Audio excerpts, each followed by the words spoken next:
Donc ça, c'est la première vidéo sur 3 sur les racines. Donc, pas nécessairement les racines carrées, là. Donc sur les racines. On n'évaluera pas ça nécessairement dans des examens. Donc, c'est vraiment pour vous donner un petit plus pour le cégep. Et vous allez voir, les racines carrées, ça peut être compliqué, mais de la façon qu'on va les voir, ben, on va rendre ça encore plus facile.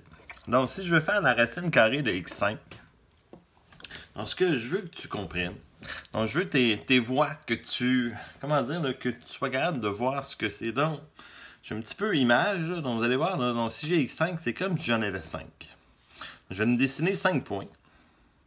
Et je veux que tu comprennes que quand c'est une racine carrée, ben, je veux faire des paquets de 2. Donc, j'ai comme un paquet de 2. J'ai 2 paquets de 2. Puis là, il m'en reste un. Donc, la racine carrée, c'est des paquets de 2. Donc, ça va me faire 2 paquets que je peux sortir. Donc, ça va me faire un x à la 2. Puis, il y en a un qui peut pas être formé. Donc, ça va me faire racine de x. Et, juste pour être sûr que vous comprenez bien le principe, mettons que je prends une racine cubique. Toujours de x5. Donc, j'ai mes 5 points encore. Mais au lieu de faire des paquets de 2, comme c'est une racine cubique, je vais faire des paquets de 3. Donc, j'ai un paquet de 3. Donc, ce que ça va donner, ça va me donner un x à l'extérieur, à la 1, parce que j'ai un paquet. Et là, il m'en reste 2. Donc, ça va me faire racine cubique de x2. Donc, c'est comme ça que je veux que tu vois ça. Donc, on va faire comme des paquets. Donc, je continue avec mes exemples. Donc, je vais rester dans les racines carrées. Donc, ici, j'ai une racine carrée de x4, y7. Donc, x4, c'est comme si j'en avais 4 points. Donc, je vais pouvoir faire 2 paquets. Et là, inquiétez-vous pas, je ne dessinerai pas tout le temps comme ça. Les y, j'en ai 7. 4, 5, 6, 7. Donc, je veux faire un paquet, 2 paquets, 3 paquets. Donc, ce que ça va me donner comme réponse, je peux sortir x2, donc 2 paquets de x. 3 paquets de y, donc ça va me faire y3. Ma racine carrée, qu'est-ce qu'il reste? Il ne reste plus de x. Et il me reste un seul y, donc il va me rester y. Donc, la racine de x4, y7, ça serait x2, y3, racine de y. C'est bon? Excellent. On continue.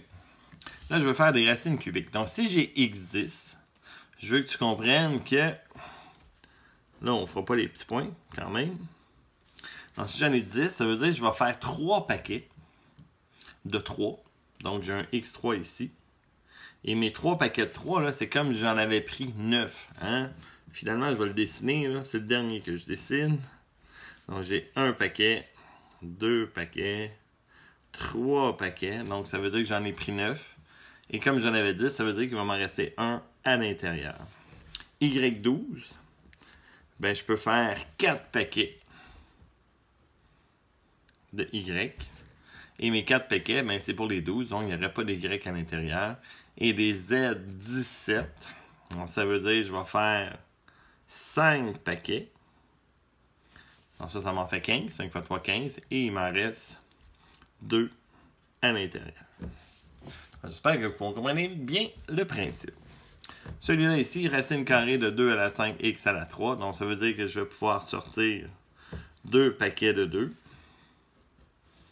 Il va m'en rester 1 à l'intérieur. x3, ça veut dire que je peux sortir un paquet. Et il m'en reste 1 à l'intérieur. Une racine septième.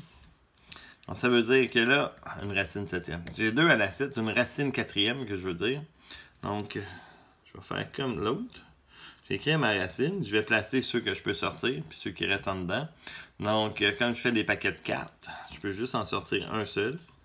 Et il m'en resterait 3. 3 à la 5, je peux sortir un paquet. Il m'en resterait 1.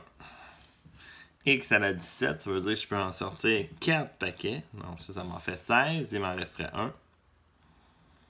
1. 1. Et les Y3, ben, j'en ai même pas assez pour en sortir. Donc, ils vont tous rester à l'intérieur. Bien. On continue. Là, souvent, ça ne sera pas simplifié. Donc, depuis le début, là, je vous donne c'est combien le nombre 2 à la je sais pas quoi. Donc là, si je vous donne 288, donc c'est sûr que...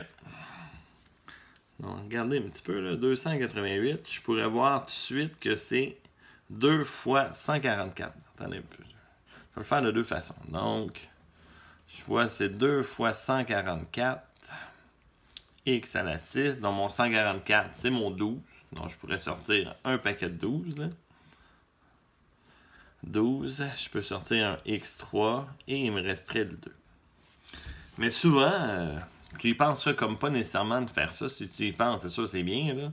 Mais souvent, on est comme pressé et on veut le faire de l'autre façon. Donc, si je le décompose tout en facteurs, là, 288, donc ça va me faire 144 si je divise par 2, 72 si je divise par 2, 36 si je divise par 2, et là je sais que c'est 6 fois 6, mais je continue pareil, fois 2, 18, fois 2, 9, puis mon 9 c'est 3 fois 3.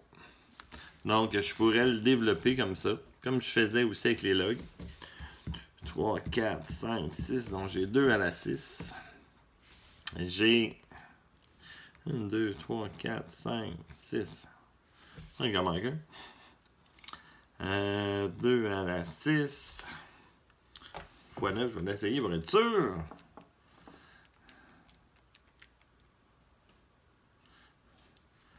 Trois, 4, 5, 6. C'est 64 fois 9.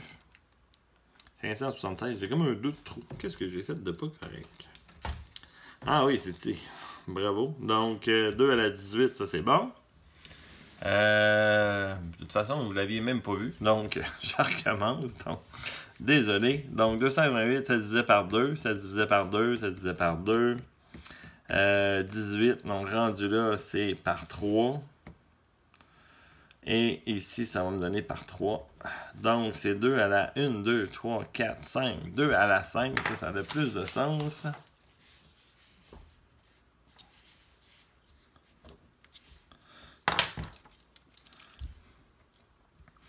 Et 3 à la 2.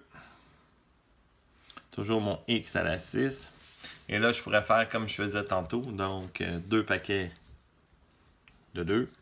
Un paquet de 3. Il me restait un x à la 3 aussi. Puis il me restait...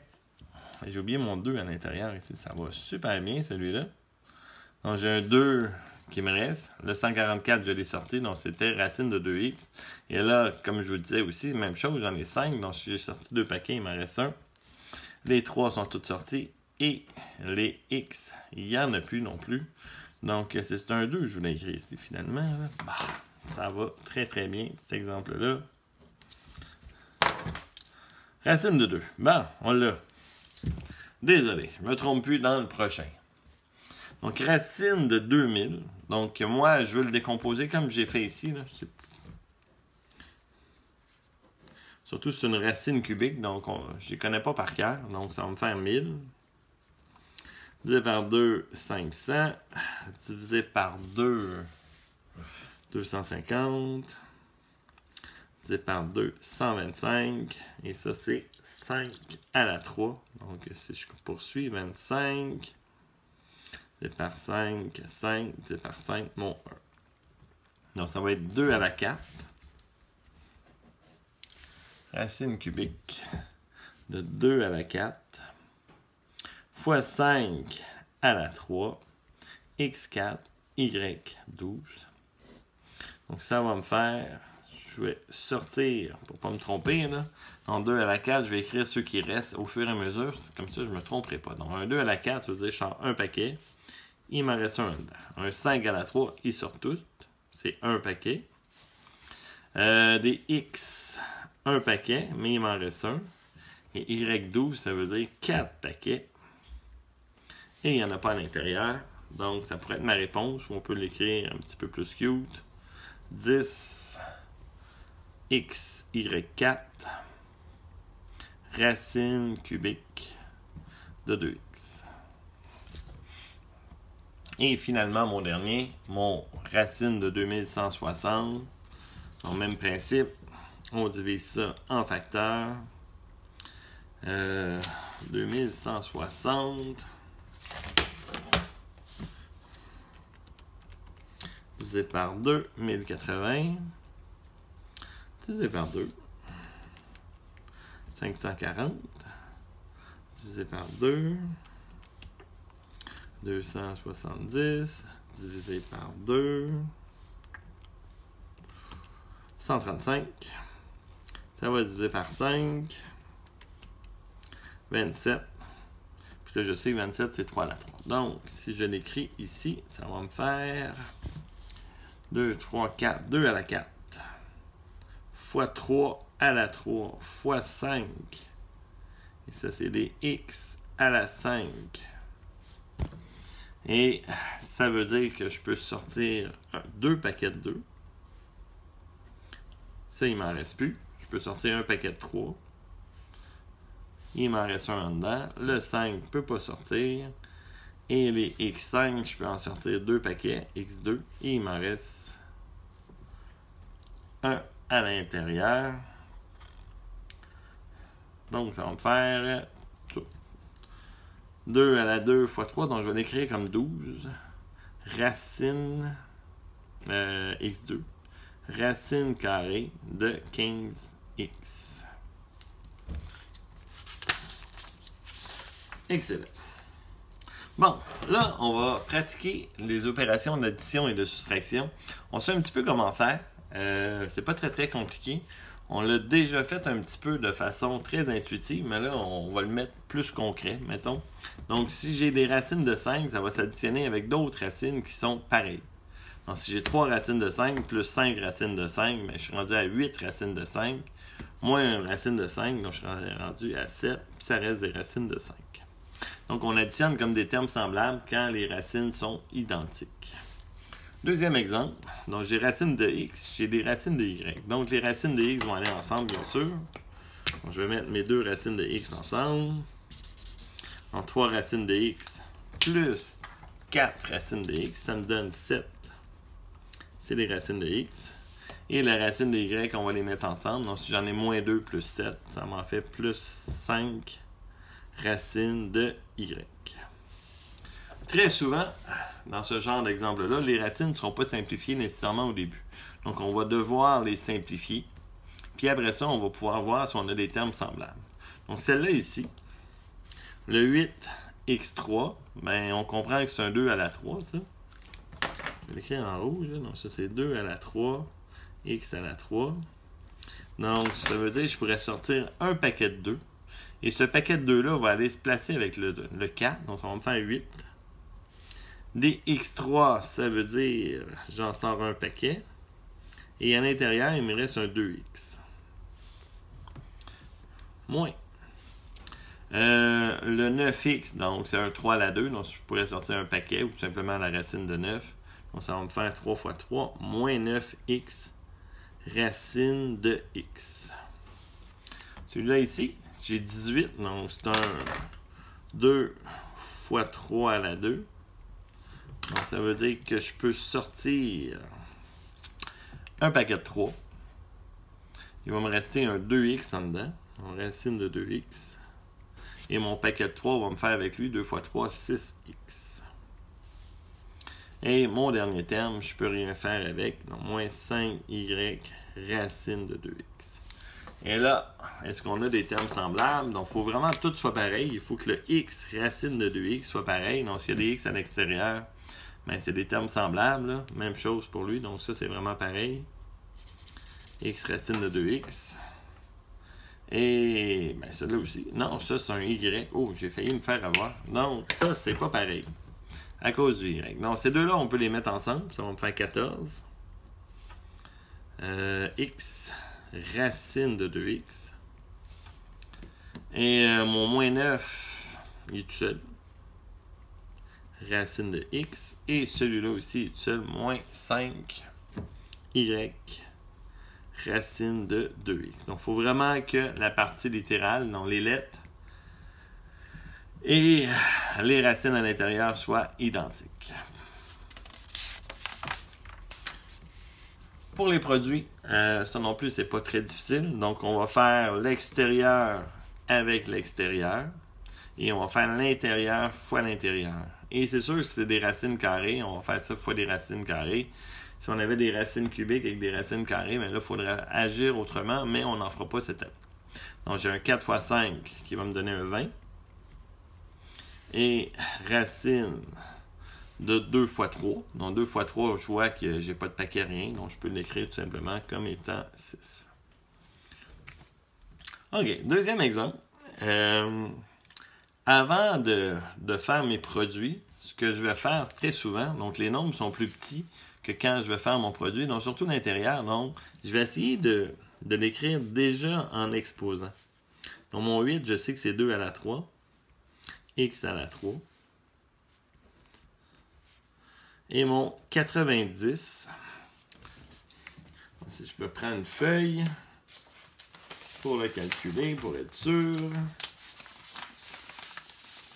prendre celle-là. Donc 90, ça se divise par 2.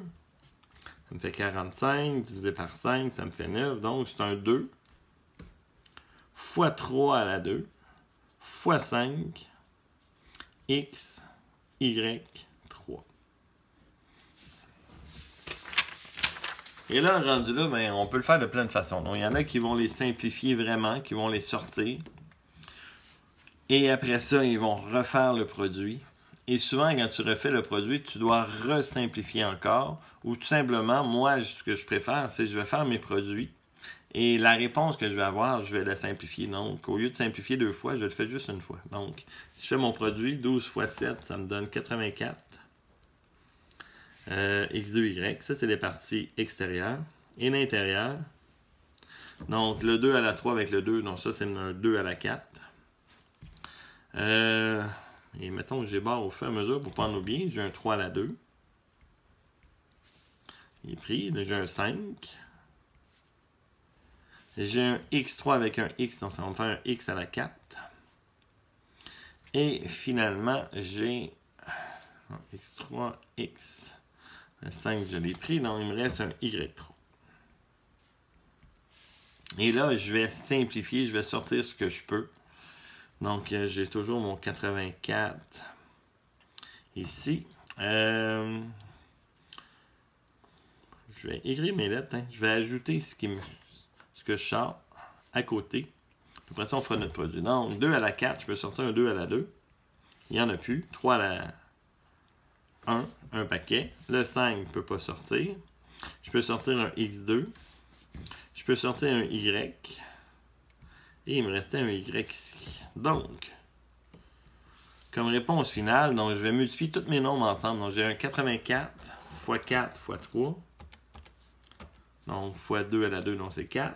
Fois 4. Fois 3. Ça me donne 1008. J'ai X à la 4. Y à la 2. Puis, il me reste un racine de 5Y. OK, ça, c'est ce qu'on préfère beaucoup. Ça, il y en a souvent, surtout au cégep. Là. Donc, ça, on rentre plus dans les traditionnels. Donc, si je veux faire 3... Ben, c'est un binôme, il faut un binôme. Donc, c'est tous les produits qu'on doit faire. Là. Donc, 3 racines de x fois 4 racines de x. Donc, ça va me faire 3 fois 4, 12. Puis la racine de x, ben, ça annule. Donc, ça va me faire 12x. 3 racines de x moins 2 racines de y. Donc, ça me donne moins 6 racines de xy. Après ça, je commence avec mon 2 racines de y. Donc, ça va me faire 8 plus 8 racines de xy. Et le dernier, 2 fois moins 2, moins 4. Racine de y fois racine de y. Il n'y a plus de y. Et comme dans ces termes-là, souvent le milieu se simplifie. Donc j'ai un 12x. Le moins 6 plus 8, ça m'en ferait plus 2. Racine de xy. Et moins 4y. Et on a comme dernière version avec des nombres. Donc c'est le même principe. Donc, si je fais 4 racines de 3 fois 4 racines de 3, ça va me donner 16 Puis les racines s'annulent. Donc 16 fois 3, 48. Ça, c'est mon 4 racines de 3 fois 4 racines de 3. Donc je répète, 4 fois 4, 16. La racine de 3 fois la racine de 3, ça me fait 3. Et 16 fois 3, ça me donne 48. Le 4 fois le 7, donc ça va me faire 4 fois 7, 28. C'est positif. Racine de 15. Après ça, je recommence avec lui. Donc, moins 7 fois 4. Ça va me faire moins 28 racine de 15. Et le moins 7 fois le plus, donc moins 7 fois 7 va me donner un moins 49. Et la racine de 5 va s'annuler, donc moins 49 fois 5, moins 245.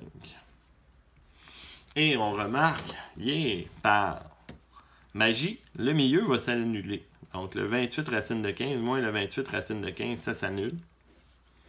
Et il va me rester 48 moins 245. Pour un total de moins 197.